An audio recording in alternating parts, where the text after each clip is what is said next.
goes into business development?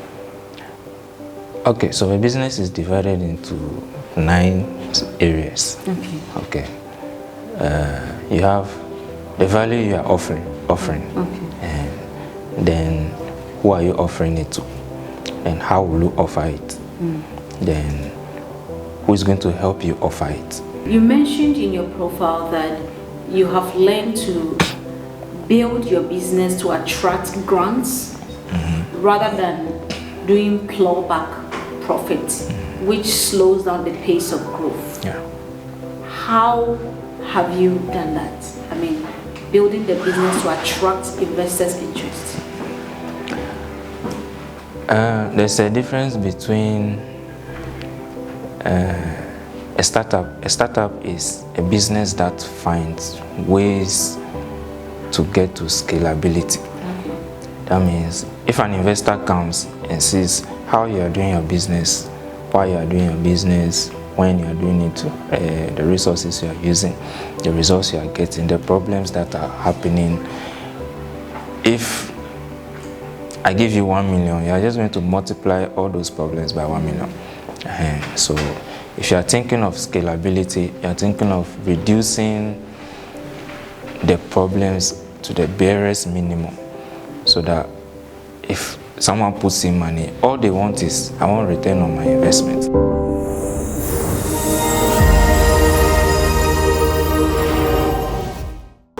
Hi there, you are welcome to The Entrepreneur, where we share the inspiring stories and successes of entrepreneurs. I am Esther Edichumwa, your host. A very big thank you to Joyce Lab Wigs and Beauty Avenue for my beautiful makeup and for styling my hair, which was sponsored by Samuel Wigs. My beautiful outfit is from Lanes Unisex Boutique at Circle. This wonderful show is brought to you by Alpha Park Natural Mineral Water and Sanji Global, our location partner. As the fashion industry evolves, there's the need for sustainable solutions, but few have dared to even change basic things like mannequins. Rising from the devastation situation of fire outbreak, he has emerged with a new vision that is turning waste into wonderful opportunities. We are going to hear a very resilient story today. I want you to stay tuned to The Entrepreneur. I'll be right back with full details of this story. Don't go anywhere.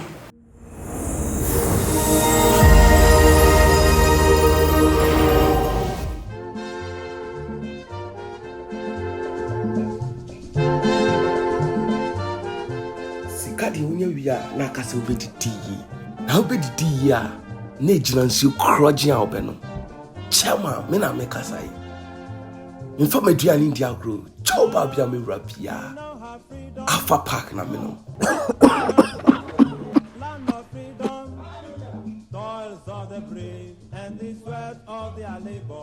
Alpha Park. It's with the there. Mama Minja. Nyan me the Alpha wa. Abe phone do me gban. Alpha Park Natural Mineral Water is no dedodo na he crudging. Happy Heritage Month.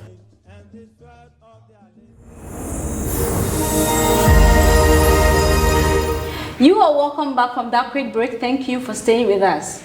So today we have a very wonderful and visionary entrepreneur who turned a very simple question into a thriving entrepreneurial business, being the founder and CEO of DLM, Deeds of Limitless Minds.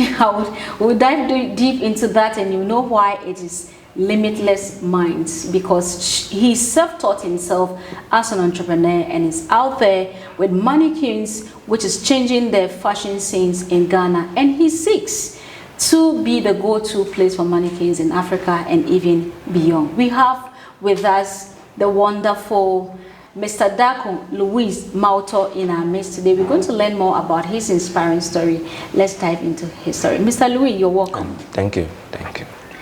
I know that most of the time when I see some of your mannequins, as I'm sure you're going to display to us very shortly, I thought they were actually imported.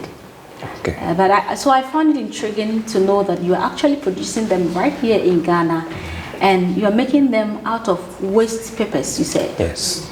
This is really amazing, because then it means that you really, contributing to the economy of Ghana. So one will ask, what caused or sparked this wonderful creation blessing the land of Ghana?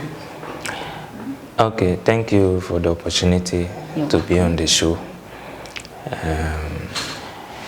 As entrepreneurs, we get ideas from questions. You meet a problem, you start from questions. If you can't ask the right question, you can answer the right question to get the right answer. Okay.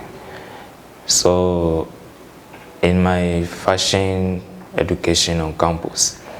Okay, so you learned fashion? Yes, I did fashion. Which school, please? Accra Technical University. Okay. And I majored in textiles. Okay. But the advanced students, when they finish, they normally make mannequins to display their final projects. They make it themselves? Yes, they make it themselves. Okay. So it's being taught on the side, not as a course on campus, but it's not for the main students, main HND students. Oh, yeah. So I've been observing how they do it and how they discard it, because it's not a proper work. And I've been thinking about it. How can I make this? If I'm supposed to make it myself, how can I make it? And I did science in SHS. So my experimental mind got thinking, and I was like, no, this one you are using, this one I can use this one you are using. So I just put a few processes together, went to the market, and then I tried my hands on the first one, and it was better than what they were doing. And then a student got interested, another got interested, and then that's where I saw the commercial value of that endeavor. Wow, so you started whilst you were still on campus? Whilst I was doing national service. Oh, okay. But in my third year was when the school was almost over, so now you have a chance to look beyond school. That's when I saw the project. I've been seeing it first year, second year, but I wasn't interested. It didn't click? Yeah. So when I found out I can do this easily and better, that's when the interest started. And then. So you said you went to the market and you got them. How did you raise the money to get the items you used? And what are the basic things that goes into the production of your mannequins? I'm entrepreneurial in nature. Okay. I like to see the commercial value in everything. So I volunteered as class rep myself. When others were voting their friends, I lifted my hands and said, I want to be class rep. And they saw the boldness and they gave it to me. Okay. So when the lecturer says, print this timetable for everybody, I'll go and print it myself, add up margin, and come and sell it to my friends to make it convenient for them. Yes. So though those profits were 5 pesos, 10 pesos, by the time you sell it to 90 students, you've gotten some money. That was where I was testing my entrepreneurial abilities. Yes. Okay. And for fashion, anytime you have practicals, you go to market to search for materials. So I've been looking around. So by the time I was deciding to start the mannequin business, I know where everything was. Whoa. So I just went there, gathered the raw materials, foam. So you got the money from the proceeds of the... Yes, from my class rep. And class rep, okay, selling the papers on campus to your colleagues. Wow. And it taught me bookkeeping, because every week I have to record like 4 to 5 sheets, and the next week more is coming, and I have to keep everybody's order in place, record to be able to collect my pesos last week, last month. Until one day I almost collected every single peso. Wow. And I was like, oh, this is bookkeeping. I didn't even know it's called bookkeeping. So that's how you were able to raise money. Now let's come to after you got the materials. You didn't sit, did you sit in the class or that sort of side class where the mannequins training goes on? Did you sit in to learn how to do it? They make it on the compound outside the department. Okay, so just by observation. Yes. Okay. Where we also do our textile practicals. So sometimes we are doing practicals and the students are making it, so we look at it. And it's simple. You apply starch on the body, add paper, layer after layer. Do you cut the shape yourself? You have to use an existing shape. Okay. So they use the mannequins in the department. When they finish, they use scissors to cut their work off it. But when I wanted to start, I have to go and buy one myself. So I went to buy one of these plastic ones, the shape that we really want. And then I started from there. Then one process improvement after another. After how many tries did you get the perfect? First one. Whoa! I have a skills that I've developed over the years to do 90% of the. So I can project the plan as if I'm doing it, see all the mistakes, correct them all, so that when I start, I don't have a lot of mistakes too. So how long did it take you to complete one? Yeah, then I used to do 12 layers, 14 layers. So when you do 2 layers, you dry it with hand dryer before you do another. Okay, so what is the layer? Can you do a display? So can you elaborate? What do you mean by 2 layers? Can you demonstrate for us to see? Okay, so first I have to gather some amount of A4 sheets, waste A4 sheets. Okay.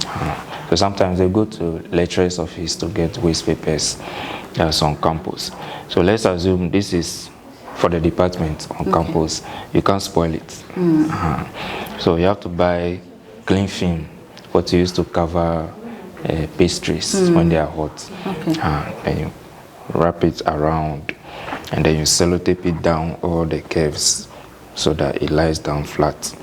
After that, you go and buy starch, or if you can cook it yourself.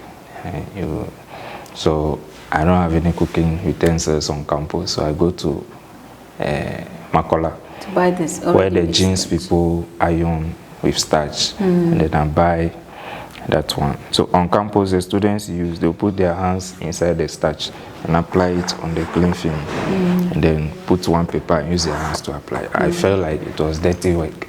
So I went to buy brush. Okay. My brush will spread it evenly and save me more starch. And then when you put one layer of paper and you apply starch on it, the next layer of paper comes. If the paper touch each other and it dries, it's stronger. And because they are using hand, there's a lot of starch on the surface. So when it dries, you can press the body and it still stops because there are a lot of air particles in the layers. Wow. So when I finished, they came to find out and they were asking why was it so hard like this? And I realized, okay, the details matter. So I was able to price my reasonably because it looked more quality than theirs. Exactly. So the 2 layers you mentioned is one paper and then second paper. Yes. Oh, okay. Then after the 2, because the starch has a lot of water, you have to dry it, let it come together. So approximately, how many days did it take you for the first one you did? Oh, it will have to take me the whole morning to finish one before I can cut. A whole manicure? Yes. Wow. So maybe 4 hours, 5 hours of applying from top to. How were you? Okay, but then you were out of school, so you didn't have to worry about your studies. Yeah. Okay. I was doing national service when I started the first one. But I was doing all the observation when I was in 3rd. So you were still bringing it to campus. Were you staying on campus whilst doing your service? I did the first one on campus right before I finished the service. Right before? Yeah, because I did the service on campus. Okay. So after the first one was purchased on campus, I didn't have chance to do another one because I was using the school's resources to do that first one. Okay. But after the service, my family asked me, now what? So because I saw how someone purchased one of my products, I was like, okay.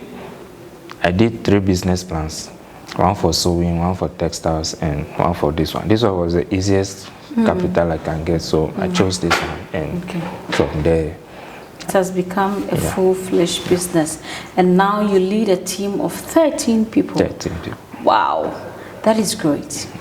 You had an issue with fire. Can you take us through it? What? How far had you gone before the fire, and how did the fire come in place? That was 2014 to 2016. That's 2 years. Wow. When I moved from classroom to my brother's veranda, and I managed to get a shop. And so it was in the shop because my price point wasn't good. Right now this is more than 1,000 cedi, but I started from 85 cedi. Whoa. The same thing, from 85 cedi. So I didn't have the capital to go and rent a shop. But for the 1 year, I was able to gather some money to make initial payments. And then after the second year was closing, I couldn't pay another rent. So they reduced my shop to half. They gave me a smaller one. Okay. And then I still couldn't pay. They gave me, that means I went there. Further smaller. So I went there with a 4-space shop. Okay. The next year they gave me 2-space shop. And then the last year they gave me 1-space shop. So everything was cluttered inside that shop. And on voting day 2016, it never happened, but the security said everybody should close and go and vote. All the other older shop owners over there, they were like, this is the first time you're telling us to do that. And my workers were actually molding one week before. So we packed. We forgot to off the oven. So I was in the house like 1 hour later, and they called me that my shop is on fire. 2 minutes later, they called me, it's not my shop that's on fire. And so I relaxed. 5 minutes later, they called again.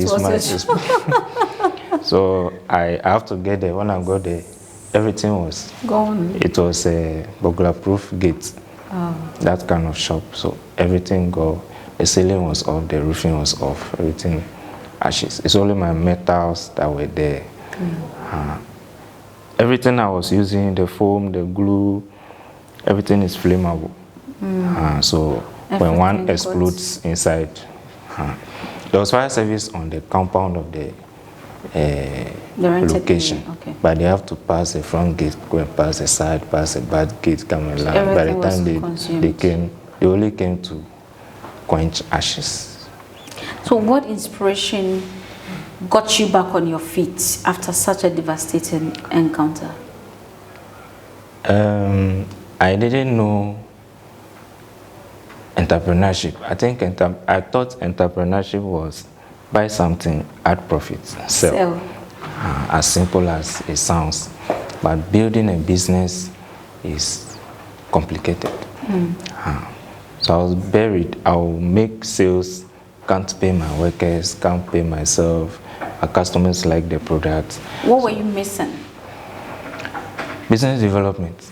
Okay. I didn't know how to dissect the business. Different aspects need different attention, different mindset. Can you share an example? Because a lot of entrepreneurs are watching, or probably an aspiring entrepreneur. What goes into business development? Okay, so a business is divided into 9 areas. Okay. You have the value you are offering. And then who are you offering it to? And how will you offer it?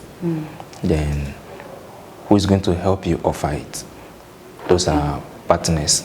Then what are you going to do to put it together? The activities that will help you produce that value. Then okay, so your business module canvas. Yeah. How much is it going to cost you? And how are you going to make money? That's revenue. Yeah, that's one side. Okay. And the other side is the different kinds of people that are going to work in the business. Okay. Because I can do everything, I was doing everything. Whoa. That's how I was getting burned out. On campus, my final project,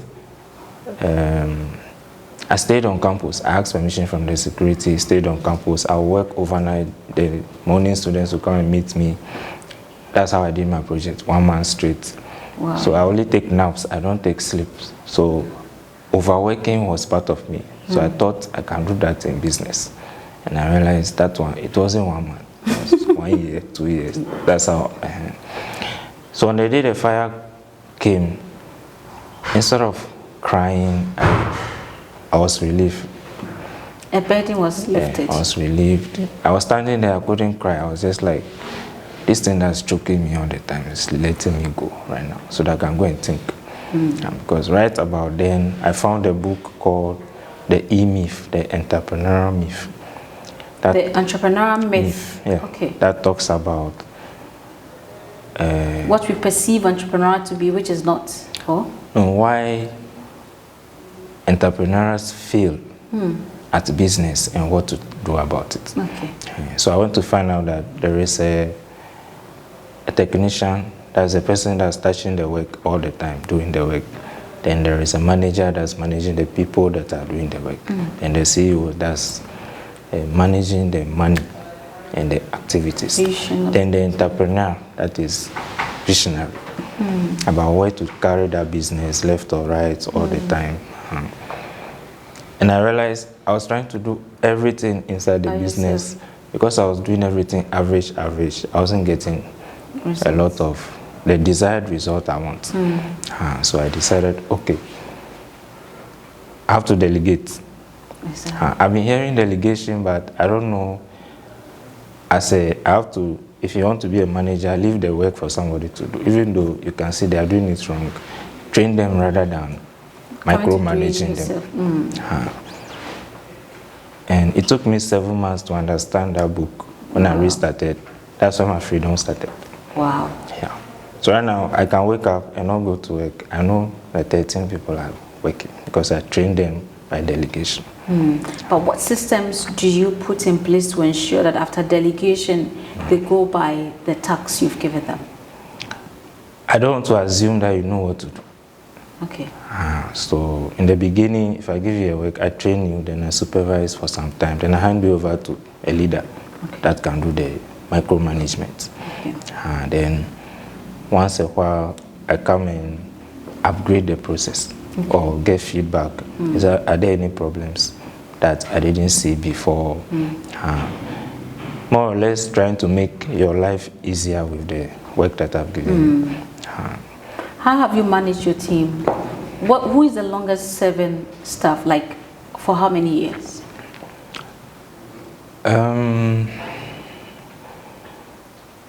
Okay, right after the fire was around 2017, so there's one person at the workplace that has been there 2017. Till now? So that would be 7 years. 7 years now. So how do you manage your team? Apart from the delegation, what is that thing you do that keeps them, working and bringing results as you desire? Normally, factories pay fixed salary, and so that they don't have to think about it. But I managed to convert. My business is designed like a factory line. Okay. So somebody does something, the other person continues. So I decided if I do work and pay, the way I see fashion tailors and seamstresses do work and pay, and they come early and leave late because they can see the money they will get at the end of the month. So I made it like that. Okay. What you do is what you get. Piece rate. So I used to pay fixed salary before, and because of that, now I have to manage worker behavior. They're late, they're lackadaisical, they are not putting in their best. Money will still come. But the day I started the work and pay, they solved that problem themselves. If you don't come on time, your money will be short. If you come late, you sit down there and be like, oh, now I'm going to miss 1 more production, 2 more production. So tomorrow you come early. They themselves tell me it's 5, but they want to leave 7:30. Because they want to meet a target. So it has saved that human part of the. So I realized, okay, if they are voluntarily wanting to work, then let me teach them how to work properly. So I started doing human resource management and started teaching them about human capital, how they can develop themselves personally and then professionally. So little by little, 1 meeting a week, 2 meetings a week, 1 meeting a week. Wow. So right now, I can stay and just listen to daily conversation and be like, okay, they are handling it well, they are not handling it well. And that. So it's like a family where I won't punish you if you make mistake, because you have to learn from your own mistake. And I learned that as an entrepreneur. But if you are unwilling to learn to correct the mistake, that's when we have problem. So as long as you're willing to learn, yes, you give them the room to learn and be better. Yeah. When you bounced back, how did you raise money to start? My classmates, they were empathetic enough to contribute money, and at 2017 I got 800 cedi that could get my raw materials and all that. That 800 cedis was contributed by your former classmates? Classmates. Wow. Yeah, and then they called me and then sent Momo. So how have you been able to develop that 800 cedis to a business that has employed 13 people? At the time the shop was catching fire, I think I had like 7 workers, 6, 7 workers. So now the 800 means I'm the only one. So I put everything back in raw materials, and then... So they all left? They all have to leave. Okay, they all had to leave, not that you sacked them or situations made them leave. Yes, so they have to find livelihood for themselves. So when I started 7 months later, I called back. Some have traveled back to where they came from, and those who were around, I have to change all the processes, and then some of my equipments, and I have to change some of them because I've lost some of them. And now I'm back in the house. I was using electric oven. And now I'm in the house, I can't use electric oven. I'll just waste all the electricity. So I decided to use gas. So you improvised? Yeah. So so that 800 cedis, how have you managed it such that now you are able to pay your team as much as they do? You are liquid enough to be able to pay them for the work they've done. The 800 is to get me to sales and profitability, so that I can now start getting profit. So I calculated it such that all the things I get, I'll be able to sell and start getting profits. Because when it's finished, it's finished. If I don't start getting profit as fast as possible, who is going to give me the next loan? And I was staying with my brother. I could have asked him, but I decided 16 years ago I won't beg anybody for money. Why? That was when I started learning about business, entrepreneurship, 16 years ago. Then 8 years later, before I started my first business. Wow. So did anything inform that, or a personal decision? It was church. We were in church, and I was a leader of our 3 departments, and we had challenges. So I was using my pocket money to rent chairs for people to come and sit on. Okay, and just cut that. Okay. All right, so you were able to turn the 800 cedis, to build the business to a level. You mentioned in your profile that you have learned to build your business to attract grants rather than doing clawback profits, which slows down the pace of growth. Yeah. How have you done that? Building the business to attract investors' interest. There's a difference between a startup. A startup is a business that finds ways to get to scalability. That means if an investor comes and sees how you are doing your business, why you are doing your business, when you are doing it, the resources you are using, the results you are getting, the problems that are happening. If I give you 1 million, you are just going to multiply all those problems by 1 million. So if you are thinking of scalability, you are thinking of reducing the problems to the barest minimum, so that if someone puts in money, all they want is, I want return on my investment. So how do you de-risk your business so that you are less risky to be invested in? Yeah, so any system or business structure that you have in place that's going to impede profit Give an making. example with your business. I couldn't go to schools because if they order 100, I can't do it. That means I'll get the order and disappoint them. Okay. And then the production process was taking a long time. There were too many waiting. You have to wait for it to dry. So the whole month, 20-something. An investor will be like, if you are selling 20-something products, it will take me years to get my money back. So I have to, there was an investor that when I made 15 products, it took me the whole month to do 15 products for a fashion school. And then one of her friends' dad came to the fashion school. The dad has been in US, so he knows the industry of the mannequin. That's a big industry.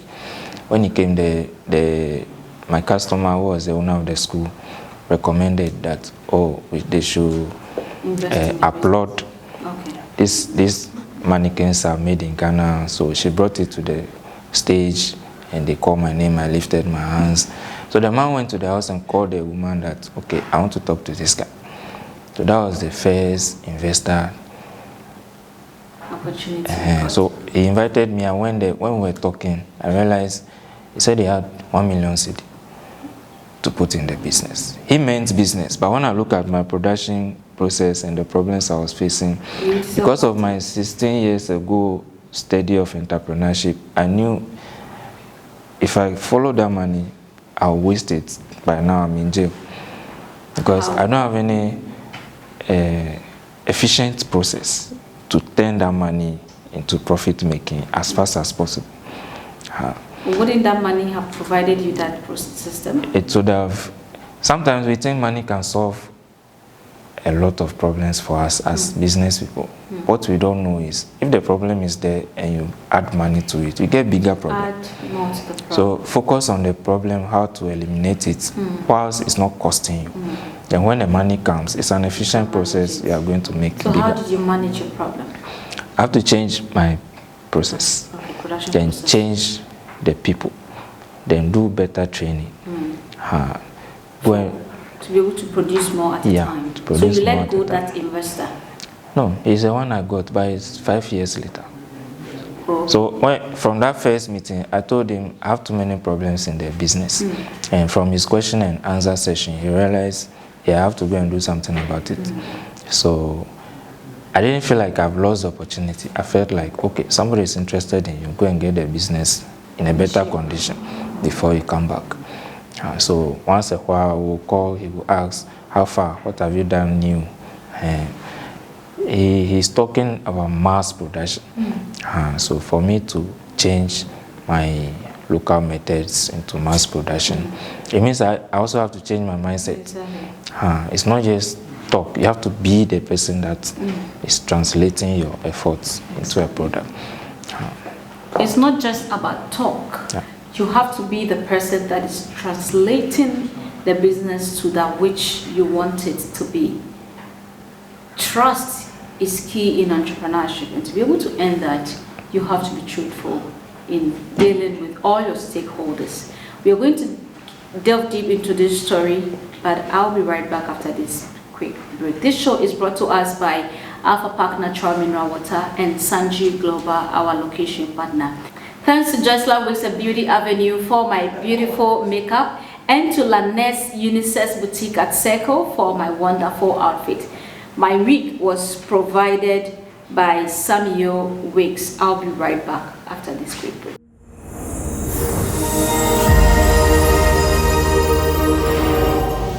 Join us at Grace Mountain Ministry Supernatural Arena at Chimota Ofanko Barrier. Fixed. I'm not changing my heart. It's fixed. I won't wake up tomorrow for somebody to change my mind that fasting does not work.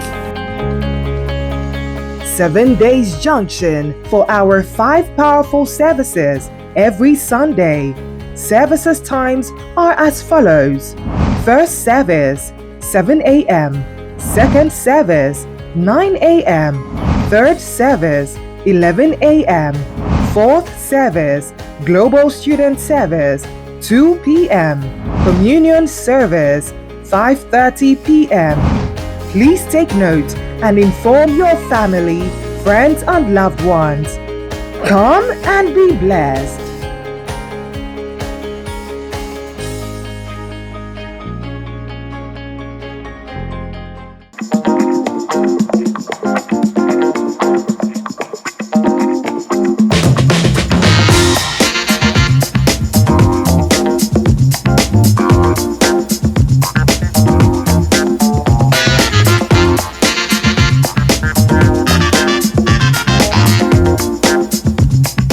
Bonds are built on what people have in common. No matter where we are, everyone drinks for the moment.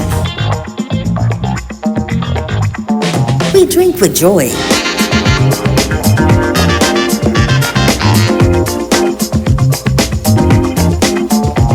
We drink healthy.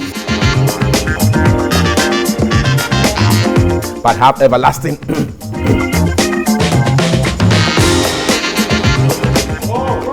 Life. Hallelujah. We drink Alpha Pack Mineral Water. Alpha Pack Mineral Water. Refreshing.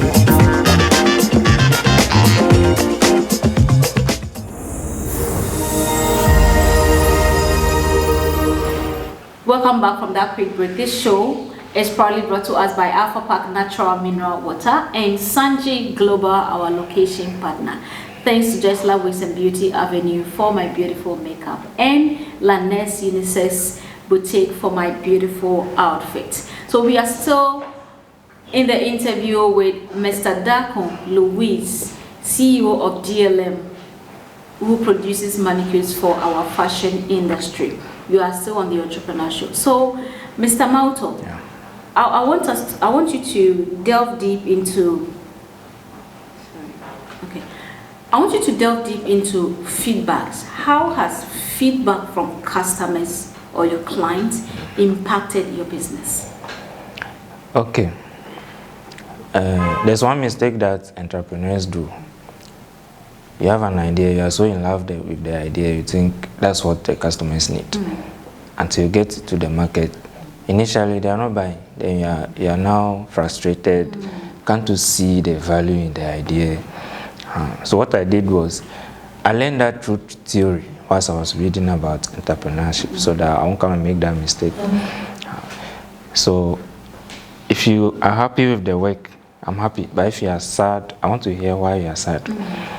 If you are complaining, I want to hear why, what have I done wrong, or is it communication? Did you say I should do something, I didn't do it, or I didn't do it well, or so I started getting feedbacks about measurements, dimensions, materials, proportions, shapes.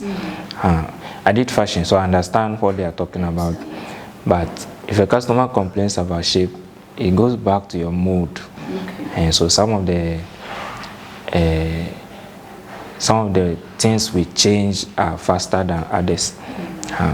So for the 10 years in business, I've changed mood like 10 times. Wow. Yeah, at least 10 times because of customer feedback. If they are happy, they will tell their friends. If they are not happy, they will tell their friends too that don't go and buy that one. I have customers who buy now who had my first type of dummy in their shop, and they said, oh, it's still standing there. They can't use it, but they are able to use it. They are using it. Wow, then it means you're producing something quality out there. Yeah.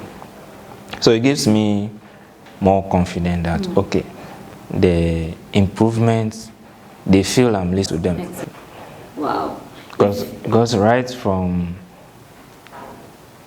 when I started reading about entrepreneurship, I was seeing 12-year-olds who were already millionaires, teenagers who were already millionaires from an idea. They inspired you to want to be, and you knew the grills they've been through. Yeah, so I was like, then I'm lazy. If I can't do that, then I'm lazy, because I was gifted as a young person. So I decided, okay, my father and my mother, they are retired now, but they be in the educational system teaching. The only time they get salary increase if they go and write exam pass and get promoted in their ranks. And maybe affect their salary a little bit. And then government is owing them year after year. So I decided I don't want to join government. Simple.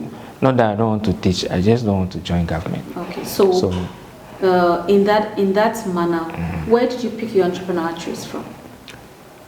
We used to sell as kids. My mother would do ice cream, go and sell it, bring it back. And then there was a small storeroom. There are schools around us, so she converted it into a small store. Holidays, weekends, or when you finish JHS or you finish SHS, you stay in the shop while the rest of us go to school. Wow. So managing business from there, I did that after JHS, and I thought, oh, I can manage my mother's business. Let me go and do business. And when we were in JHS, the agric was practicals. So I wanted to go and do agric in SHS. That was option 2. And then my family, we are all science students, so my father pushed me to go and do science. So I did science in SHS and then science in tertiary. So it's in us to solve problems. Yeah. If you have the time or the opportunity to turn the hand of clock, what would you change? Whatever your desires are whilst you are young, if you keep postponing it or saying, okay, the time is not right, I'll do it later, I'll do it. By the time you start developing it, you might wish for those years that you have been postponing it. So right now, I wish I started earlier. What is that moment that has given you enough fulfillment that yes, entrepreneurship is for me? The first one is when I see my customers happy. They got exactly what they want. And that means my efforts paid off. I can go back to my drawing board and say, okay, this one tick, this one tick. Then my workers, if they are happy, this business is a platform. And you're either making your customers happy and your workers are happy, or the workers are happy, your customers are not happy, or both of them are happy, then you are happy. So it's when I see others being fulfilled, then through it gives me joy. It gives you fulfillment. Sometimes I have to lose a profit in negotiation just to make a customer happy. So far as they are happy, tomorrow I'll make the profit. What is your greatest sacrifice for entrepreneurship? Giving is not easy. To come out with an idea to solve someone's problems. While you yourself you have problems, nobody is solving yours. So that's a sacrifice. It's like you wake up every day thinking about someone else. Other people. What's the future? Okay, before we go into the future of DLM, I want you to take us through your product lines. What and what do you do quickly? Just start quickly on them and their benefits in the fashion industry. So in the fashion industry, it's not just sewing that we do. The fashion designers themselves have problems that they wish somebody solves. So display means bringing your ideas into fruition for someone to see. So whether you are sketching it. So fashion designers have their own problems that they wish someone solves for them. So as I was in school, I saw those problems and I decided, okay, I will not sew. I'll just find a way to solve their problems. Solutions for them. Wow. And they have a lot. So that's a big market. Wow. So if a fashion designer is sitting down and gets an idea, they want to sketch it. Okay. So in school, it's either you learn how to illustrate the human figure first before you draw garments on it. Wow. And that is hard. If you're not talented in drawing, it's hard. So I came out with sketchbooks where the human figure or silhouette is in already. So all you do is to sketch the garment on it. Show it to the camera. Okay, so you have human drawings in the book. So I have the silhouettes in the book. Where you just sketch on it. Wow. And then you color. Then whatever you are thinking about, okay, I'll use cotton for this side. And you write it at so the you design write all analysis. the design analysis here. So that next time you pick it up, you won't forget what you were thinking. So the human skeleton is drawn for you. You just have to draw the attire on the body, and you're good to go. Yeah. Wow. So it's like I'm moving you a step further, faster. Faster. Yeah. And what is the use of this one? So after you have that design, you need to cut and sew. But you have to draft the patterns, the shapes first. Okay. In fashion, we have pattern making and freehand. Freehand is I just take your fabric, take the measurement, take chalk, and then I draw. Because it's handwork, the lines are not straight, smooth, and straight. So we use rulers. These are our rulers. They are not rulers are not supposed to be always straight. So these are French curve. This is the original French curve, and anything that looks like it is French curve. Wow. So we have 3 sets inside this one. These are styling curves. Okay. So if there's any design and I want to draw it, I just look for the curve that fits the way I want to draw it, and then I draw it. Wow. Then these are hip curves. Okay. There are people with, they really don't have hips, so the curve is not that much, and there are people with bigger hips. And if you use your hand to draw it, it will influence the way you cut. Okay. So the rulers make the cutting easier, and smooth. Okay. Yeah. Wow. That's wonderful. I see a color book. What's that? Yeah. So now that you finish drafting, let's say you drafted on brown paper. Okay. And you're now deciding to what fabric you are going to use. If you go to the market, it's not now that you are going to be roaming the market, checking, I like this fabric, I don't like this fabric. Okay. You should go there knowing exactly what you want. Okay, so you have different types of fabric there. Wow. Yeah, so we have 120 different types of fabric inside this book. So it's called fabric swatch. Normally, what they do is, if a customer brings fabric to your shop, after you sew, you cut a piece and put it in a book like this. So this book, if it's empty, is called specimen album. Okay. But we decided to transform it into a fabric album. Okay. So you have samples already provided? Yeah, different types of fabrics are inside. So when I buy your book, I'll have these you have all of them inside. The idea is for you to feel the fabric, or the customer can come, you can give it to the customer to go through, and they will say, oh, I like this fabric. Especially we like seeing images on the net and we want it. Yeah. So this will help me decide, oh, I think these are the fabric that I saw on the net. Yeah. That's very good. Yeah. Wow. So what's the future for DLM? We want to be a household name for fashion solutions.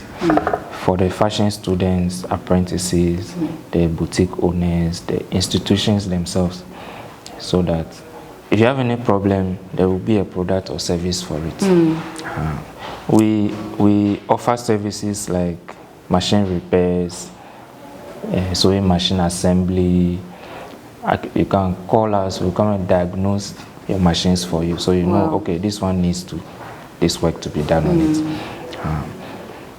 Or we train your workers or apprentices to repair the machine. There are basic ways to repair the machine, so that you don't need to call a repairer all the time. Wow, you're really impacting the fashion industry in Ghana, and I know that anyone in the industry watching you will need your services. How do they reach you if they need you, and what will be your final words to entrepreneurs and aspiring entrepreneurs watching you?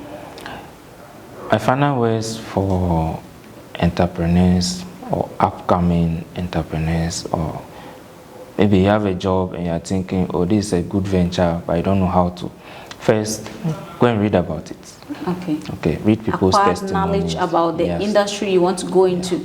Convince yourself first before you try to convince a customer to put their money on something that you haven't even know, you don't know how to convince them about. You learn the skills. As you are reading about it, you'll be finding all the skills you need to be a holistic entrepreneur.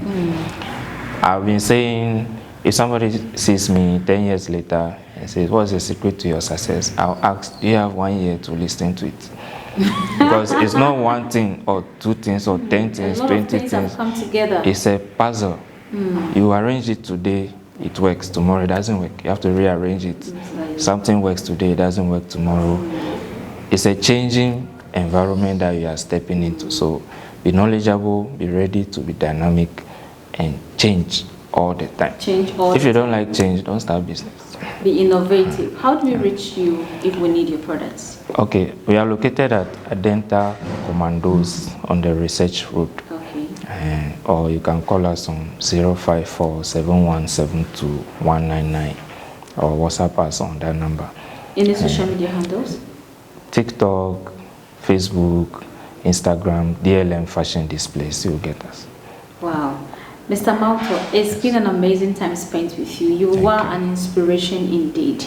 And anyone watching you will definitely pick something, knowing, how fire derailed everything, and you're able to pick yourself back again with more determination, and you're better than you started. Thank you for sharing this inspiring story with us.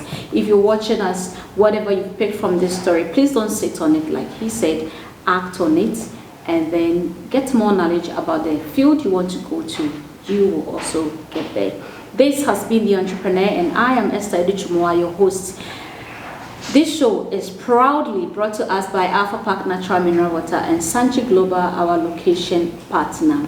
My beautiful makeup is by Joyce Love Wigs and Beauty Avenue, and my outfit is by Lanes Unisex Boutique in Circle. My wig was provided by Samio Wigs. So I come your way again. Keep your dial right here.